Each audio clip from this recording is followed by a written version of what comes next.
ဒီ翻译词汇ဆိုတဲ့စံကျင်ဘတ်စကားလုံးလေးပေါ့နော်စံကျင်ဘတ်စကားလုံးတွေအများကြီးတော့ရှိတယ်အဲဒီအခြေခံမှာဆိုရင်တော့ဒီလောက်သိထားရင်အဆင်ပြေတယ်အဲ့တော့တို့တွေအတူတူလေ့လာကြည့်လိုက်ရအောင်ကောင်းကောင်းမြင့်နေအိုင်ပူတယ်တီနေနေ大ကြီးတယ်小သေးတယ်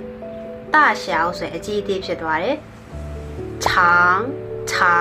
ရှည်တယ်ရှည်တော့短တူတော့贵ဈေးကြီးရယ်便宜ဈေးချိုတယ်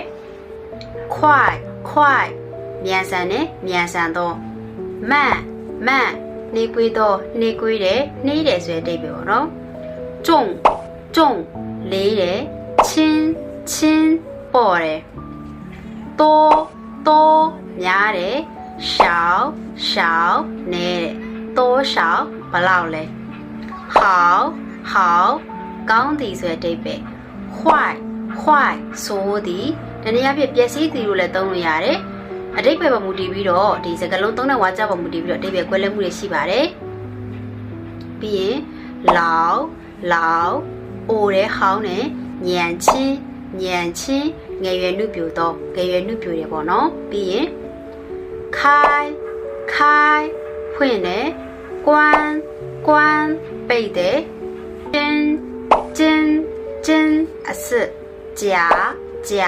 အတု上အပေါ်下အောက်前အရှိ后အနောက်左北右ညာ热ပူတော့冷အေးတော့满ပြည့်စံတော့空ဘာမှမရှိတော့ပြည့်စံတိုင်းစัญญဘတ်ဘာမှမရှိတာဆိုရင်空ကိုသုံးပါတယ်对မှန်တယ်错မှားတယ်没လှပတော့丑ရုပ်ဆိုးတော့